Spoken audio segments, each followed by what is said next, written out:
Рамзан Кадыров назвал дебилизмом санкции США против него, футбольного клуба из Грозного и фонда имени Ахмата Кадырова, ряда организаций и жителей Чеченской Республики.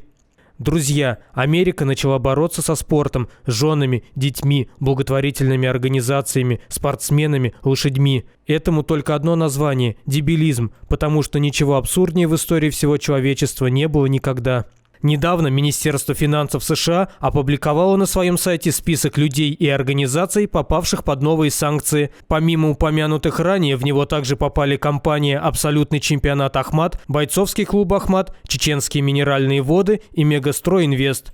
Я не удивляюсь этому событию, равно как и не пугаюсь. На Чеченскую Республику и ее развитие эти санкции никак не влияют. Мы восстановили регион от последствий действий международных террористов, на родственников которых санкции в США не вводили. Напоминаю, будем играть в футбол, кто бы ни старался испортить настрой игрокам и болельщикам, оказывать помощь нуждающимся, строить, возрождать, радоваться жизни. Странно другое, как в Америке не поймут, что нам эти санкции не мешают? Или они живут в своем мире комиксов, где от слова «санкции» по телу должны пробегать мурашки?